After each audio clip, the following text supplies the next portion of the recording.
जय Shri Krishna. Hello everyone. तो कैसे हैं आप सब? मैं आशा करती हूँ आप सब अच्छे होंगे।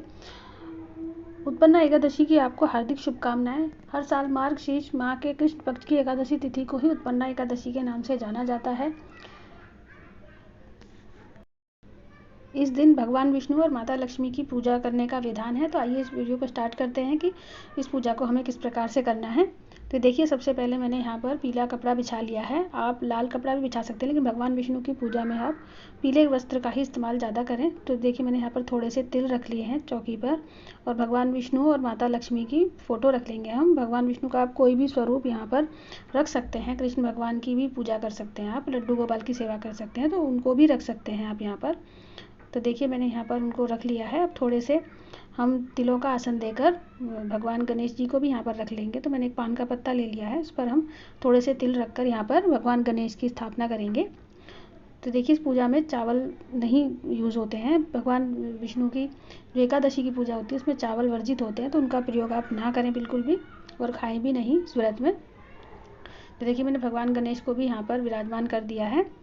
अब हम थोड़े से तिलों का आसन देकर दिया भी रख लेंगे। हम यहीं पर अपना दिया प्रज्वलित कर लेंगे, और आप यहाँ पर दीप कलश की स्थापना भी कर सकते हैं। अगर आप करना चाह रहे हैं तो आप जैसा भी आपको ठीक लगे आप कर सकते हैं। तो देखिए, मैंने यहाँ पर दिया प्रज्वलित कर लिया है मैंने यहाँ पर। तो देखिए, हमने दिया जला लिया है। अब यहाँ पर थोड़े से जल का छींटा देते हुए हम स्नान का भाव करा लेंगे। आप लड्डू गोपाल की सेवा करते हैं तो आप उनको स्नान वगैरह आप अच्छे से करा लें।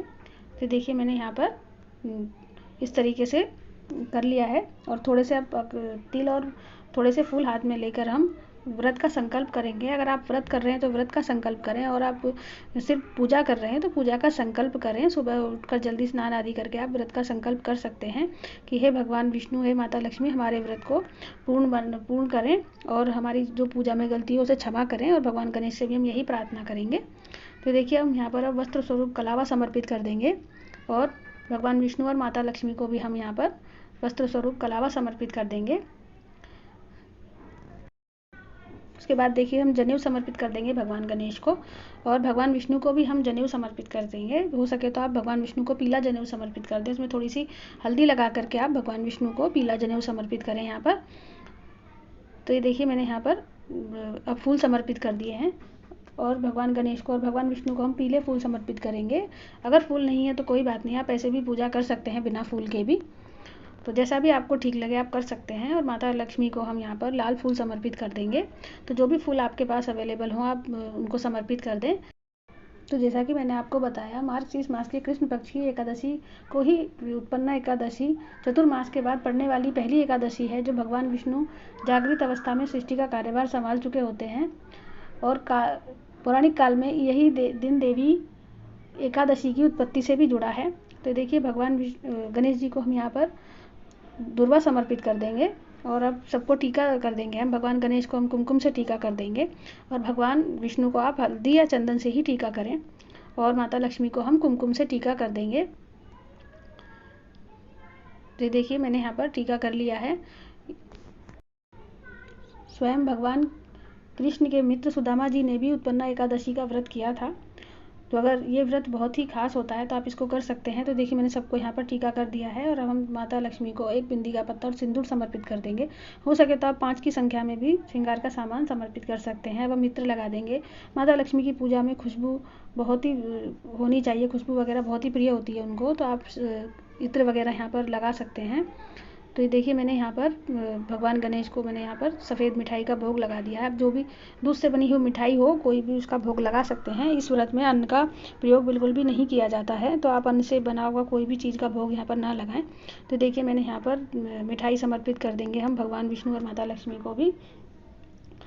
देखिए, हम यहाँ पर ड्राई फ्रूट का भी भोग लगा देंगे। तो जो भी संभव हो आप घर में बनाकर कुछ प्रसाद वगैरह का भोग भी लगा सकते हैं यहाँ पर।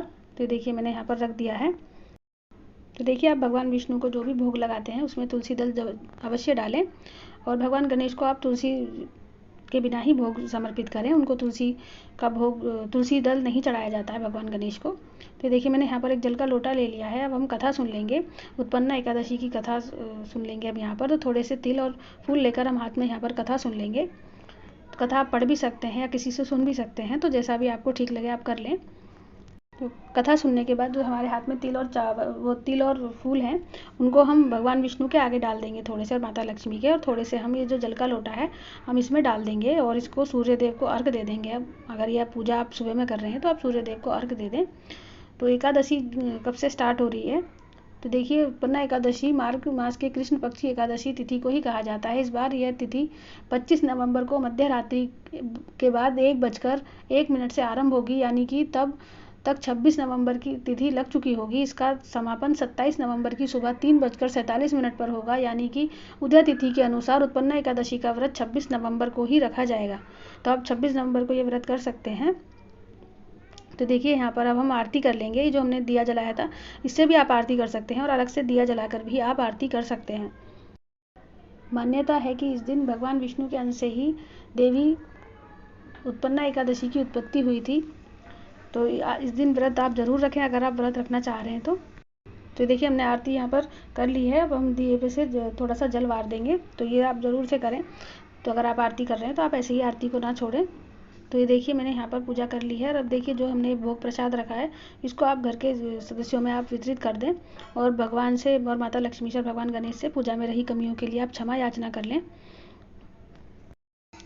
अगर आप व्रत रखना चाहते हैं तो फलाहार भी व्रत रख सकते हैं। जैसा कि मैंने आपको बताया, इस व्रत में हम अन्न का प्रयोग नहीं करते हैं। तो आपको ये मेरी वीडियो कैसी लगी मुझे कमेंट करके ज़रूर बताएं। अगर मेरी वीडियो आपको थोड़ी भी अच्छी लगी हो तो प्लीज़ मेरी वीडियो को लाइक करें, शेयर करें, और प्लीज़ मेरे चैनल को सब्सक्राइब करना ना भूलें। तो मिलते हैं और ऐसे ही किसी ज्ञान से जुड़ी वीडियो में। जय श्री कृष्णा।